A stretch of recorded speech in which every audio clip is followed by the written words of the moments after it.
Hello નમસ્કાર મિત્રો, મારું નામ મીનાક્ષી છે અને મારા લગ્ન થયા તેને 2 વર્ષ થઈ ગયા છે.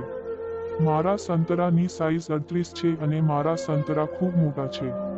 પણ મિત્રો, મારા પતિનો પોપટ ખૂબ નાનો છે અને મને ખબર હતી કે એ મને ક્યારે પણ ખુશ કરી શકશે નહીં.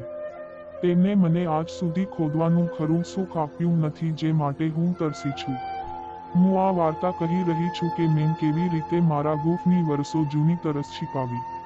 મારો પતિ એક પ્રાઇવેટ કંપનીમાં નોકરી કરે છે અને હું એક ગૃહિણી છું.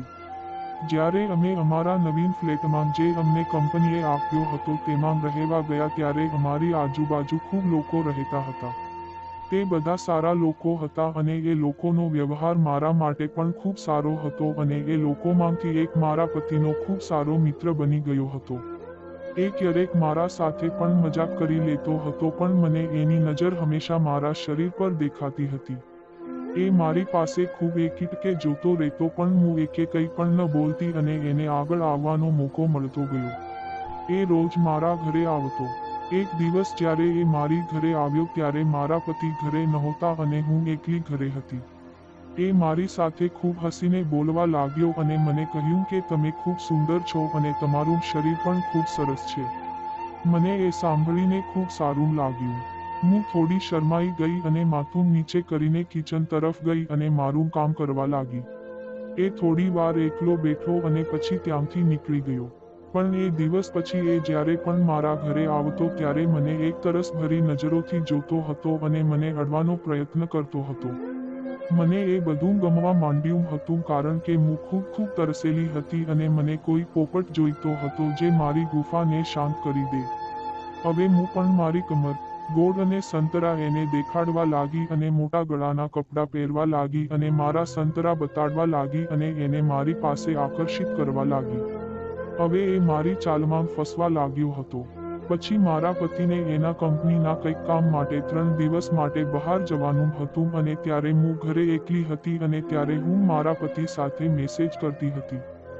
જે દિવસે મારા પતિ બહાર ગયા તે દિવસે સાંજે તે મારી પાસે આવ્યો અને મારી પાસે બેસીને એના મોબાઈલ પર મને મસ્ત ફોટા બતાડવા લાગ્યો. એ જોઈને હું ધીરે ધીરે ગરમ થવા લાગી. એ મારા શરીર પર હાથ ફેરવવા લાગ્યો અને આગળ વધવા લાગ્યો. પછી એને મને અચાનક પકડી અને સોફા પર સુવડાવી અને મારા સંતરા દબાવવા લાગ્યો. હું ખૂબ જોશમાં આવી ગઈ અને મેં ત્યારે ફક્ત મેક્સી પહેરી હતી.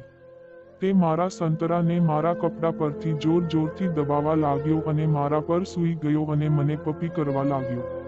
એ મને ઉચકીને બેડરૂમમાં લઈ ગયો અને એને મારી મેક્સી કાઢીને મને એકદમ નાગી કરી નાખી અને એ પણ એકદમ નાગો બની ગયો. હું તો એનો લાંબો અને જાડો પોપટ જોઈને ડરી ગઈ. એનો પોપટ 7 ઇંચ લાંબો હતો અને 3 ઇંચ જાડો હતો. પછી એ બોલ્યો કે રાણ ક્યાં જાય છે? તે અને ઊભો કર્યો છે અને હવે એને ચૂસ અને એને મારા વાળ પકડ્યા અને એનો પોપટ બળજબરીથી મારા મોંમાં નાખી દીધો અને મારું મોઢું ખોદવા લાગ્યો. તેનો પોપટ મારા મોંમાં ફક્ત 3 ઇંચ અંદર ઘૂસી રહ્યો હતો. મારા આંખોમાંથી આંસુ બહાર આવવા લાગ્યા અને એ મને ગાળો આપી રહ્યો હતો, આ રાણ, તારી માને જોરથી ચૂસ મારો પોપટ સાલી, તારો પતિ તને ખોદતો નથી, પણ આજે હું તને ખોદીને તારી ગુફાનો હોલ બનાવી નાખીશ. આ સાંભળીને હું ખૂબ ડરી ગઈ. પછી એને મને બેડ પર સુવાડવી અને એ મારા ઉપર બેસી ગયો. એનો પોપટ મારા સંતરામાં હતો અને એ મારા સંતરાને એના પોપટથી ખોદવા માંડ્યો. એ સંતરાને ખૂબ જોરથી દબાવવા માંડ્યો. પછી એને મારા પગ ઉચકીને એના ખંભે મૂક્યા અને એનો પોપટ મારી ગુફા પર રાખ્યો અને એક જોરથી ઝટકો માર્યો અને મેં ચીસ પાડી. મેં એ તકલીફથી ધીરે ધીરે હોશ ગુમાવવા લાગી, પણ એ જનાવર હવે ઊભું રહેવાનું ન હતું. મેં એને કહ્યું કે પ્લીઝ અને બહાર કાઢી નાખ, નહીંતર હું મરી જઈશ. પ્લીઝ. પણ એને કંઈ ન સાંભળ્યું અને એ મને ધક્કા મારવા લાગ્યો. પછી એક જોરથી ધક્કાથી હું બેહોશ થઈ ગઈ, પણ એ મને ધક્કા મારતો રહ્યો. મને 5 મિનિટ પછી હોશ આવ્યો તો તે ત્યારે મને ધક્કા મારી રહ્યો હતો. એ મને ખૂબ જોરથી છોડવા લાગ્યો અને કહ્યું કે હું તારી ગુફાનો હોલ બનાવી નાખીશ. એ મને 30 મિનિટ છોડતો રહ્યો અને ત્યારે મેં 3 વખત પાણી છોડ્યું હતું અને હવે એ પણ પાણી છોડવાનો હતો. મેં કહ્યું કે પ્લીઝ પાણી અંદર છોડતો નહીં, તો એ બોલ્યો કે કા રાણ, તું મારો પોપટ લઈ શકસ પણ મારું પાણી કેમ ના લઈ શકે? હું તો એને અંદર નાખીશ સાલી ચીનાલ. એને એનું પાણી મારી ગુફામાં નાખી દીધું. હું એના ખોદવાથી ખૂબ સંતુષ્ટ થઈ ગઈ હતી અને મને એ સુખ મળ્યું હતું જે હું મારા પતિ પાસે માંગતી હતી. એને મને એ દિવસે સાંજના 5 વાગ્યાથી રાતના 11 વાગ્યા સુધી ખૂબ ખોદી અને 4 વાર ખોદી, જેથી હું બીજા દિવસે સારી રીતે ચાલી પણ શકતી ન હતી. પણ મને એને ખોદીને ખૂબ મજા આવી ગઈ. પછી એ બાથરૂમમાં ગયો અને એનો પોપટ સાફ કર્યો અને પછી કપડાં પહેરીને એના ઘરે નીકળી ગયો. મેં બીજા દિવસે રાતે 2 વાગે એને કોલ કર્યો અને એને મારી ઘરે બોલાવ્યો અને એ આવ્યો ત્યારે મેં દરવાજો ખોલ્યો અને જોયું તો એ એની સાથે એના 2 મિત્રોને પણ લઈને આવ્યો હતો. એ જોઈને હું ચકિત થઈ ગઈ અને મનમાં ખૂબ ખુશ થઈ ગઈ. મેં એને પૂછ્યું કે તું આ લોકોને કેમ લઈને આવ્યો? તો એ બોલ્યો કે મારી રાની તારી ગુફા ફાડવા માટે એ લોકો મારી સાથે આવ્યા છે. મિત્રો ત્યારે હું ફક્ત ટી-શર્ટ અને પેન્ટીમાં હતી. મેં તેમને અંદર બોલાવ્યા તો એ નહીં કહેવા લાગ્યા અને કહેવા લાગ્યા કે અમે તને અહીં બહાર ઉઘાડામાં ખોદશું. મેં તેમને કહ્યું કે રાત થઈ ગઈ છે અને આપણો અવાજ કોઈ સાંભળી લેશે તો ખૂબ પ્રોબ્લેમ થઈ જશે. તમે બધા પ્લીઝ અંદર આવી જાઓ અને મારી સાથે જે કરવું હોય તે કરી લો. હું તમારી પાસેથી ખોદી લેવા માટે એકદમ તૈયાર છું. પછી એમાંથી એકે મારો હાથ પકડ્યો અને મને ઉચકીને અંદર લઈ ગયો અને મને ડાઇનિંગ ટેબલ પર સુવાડવી અને મારી પેન્ટી કાઢી નાખી અને મારી ગુફા ચાટવા લાગ્યો. બાકી 2 લોકો મારી પાસે ઊભા રહ્યા.